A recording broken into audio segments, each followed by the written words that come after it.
sorry. I'm going to lose my train of thought. Okay. People that know me will tell you that. Okay, well, we'll take one more call. Area code 980. Do you have a question or comment? Yes, how are you doing? How are you doing, Dr. Bey? I'm fine, sweetie pie. How are you today? Good, good. Every time I see you on here, I try to catch up with you. I had the pleasure. I don't know if you're familiar with Are you familiar with Dr. Neely Fuller? Yes, I don't know Dr. Neely Fuller, but I'm familiar with the name. I don't remember what Neely Fuller does, but I have heard of him or her.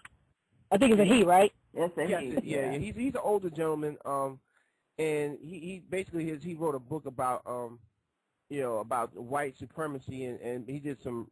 I guess basically he came up with something called the Uniform Compensatory Code, and there was something he had in common with you in that he talks about codification and talking about the meaning of words, because he addresses that a whole lot. Like he talks about white supremacy basically has 9 different areas, including the economics, law, religion, sex, all these different things that white supremacy has an effect on us. And he talked about words specifically in regards to how we define words, how we look at things, and how we perceive our reality here in this country. Now, based on what your area of expertise actually happens to be the English language.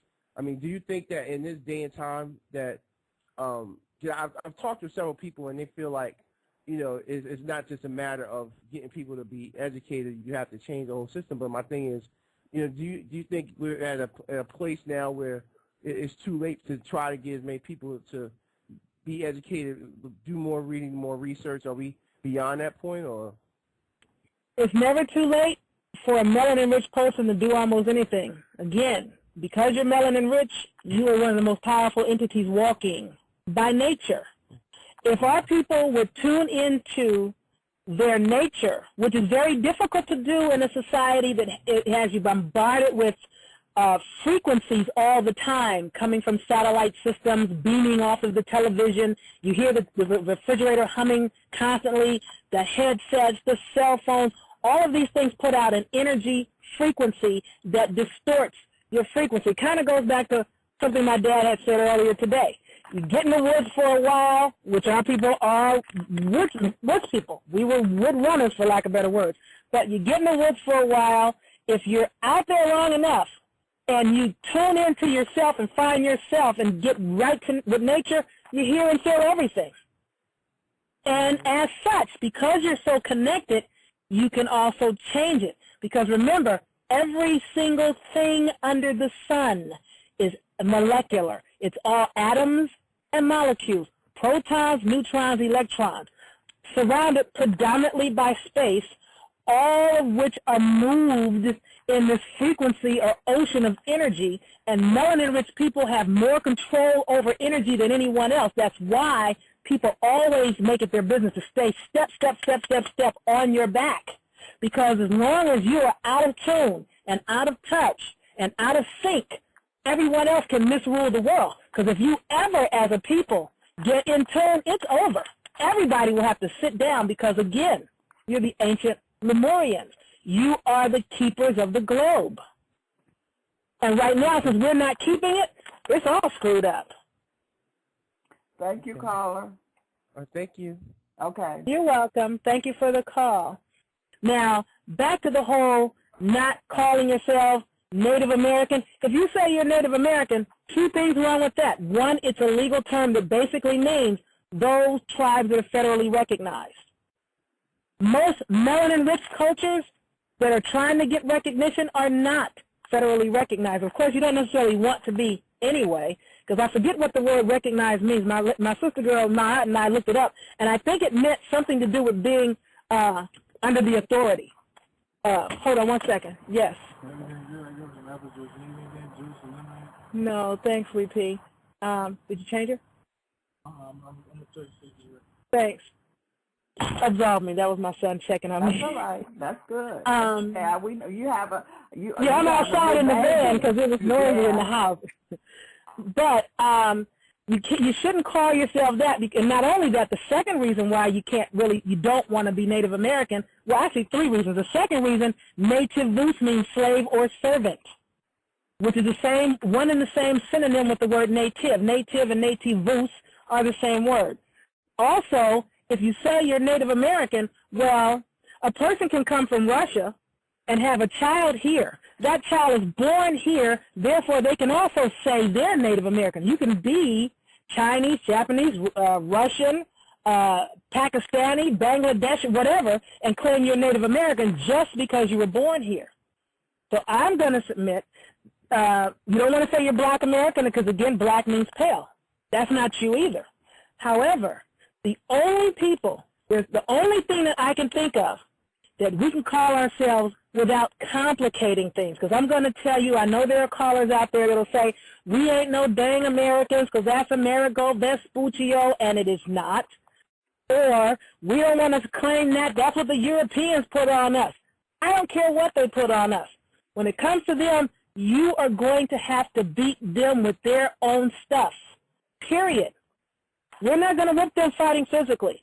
So, I'm saying this to say, okay, great that we're ancient Lemurians. It's great that we're Moroccans, but again, if you say you're Moors of Morocco, you're creating a gray area. Because as soon as you say that, people will say, well, why don't you go back overseas to Morocco? That's over there. It's a gray area. Just like Native American is a gray area. Too many people can step in and claim that. And if you're not federally recognized, federally they'll say that you can't claim it. You see what I'm saying? Black American is not you either.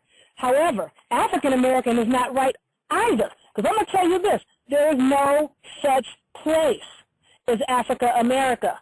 Where on the map is that? Now, you're going to have people that will say, well, we're from a Grebe and a Mexum. That's great. But again, keep it simple. You're going to confuse the game and you're going to confuse the children.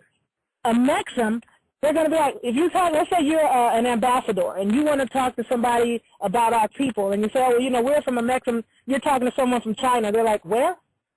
Where's that? I've never heard of that. You're creating confusion where there need be none. There is no confusion around the term America. I know a lot of people don't want to use it, and that's really unfortunate. I don't know why they have such a hard time with it. If the term means and originally meant the copper-colored people that the Europeans found here, and it's races, that means more than one. So stop saying we're the original and you're not, and we're all the original. There are various cultures of us here. Now, when you look at American as a nationality, a lot of people can claim that. You can say you're Russian American, Chinese American, Japanese American, Mexican American. Those are true identities. For the first half is your ethnicity, the second half is your nationality. So if you're Chinese American, you're Chinese by ethnicity, American by nationality. Our people are the only people, and no one can cloud this, confuse it, or make it gray. We're the only people that have the right to claim American because we're the only people here that fit the bushy-haired, copper-colored, brown description of the people that they know they found here. And if you go back far enough in your records, you will find that. They acknowledged it. Even Captain John Smith in his journals, he said, the people here, they're copper-brown in color, this kind of thing, but their children are born white-looking, like our children are born white-looking today. Now, there are people that will try to come in and confuse things and say, oh, well, that's because they wore a bunch of berries and stuff to make their skin brown. That's bull. Again, you're dealing with the cut-and-paste specialist. Now, I'm going to submit to you this.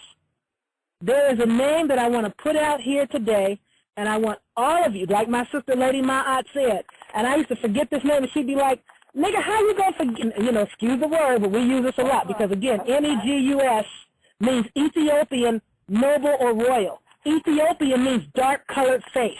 That's all it means. Like European means pale-colored face. That's all it means. So when you get to this name, write this down. Don't you ever forget it. There is a guy named Walter Ashby Klecker. No cognizant, awake, aware, researching, melanin-rich person alive should not know this name. Walter Ashby A-S like ashtray, A-S-H-B-Y, Cracker, P like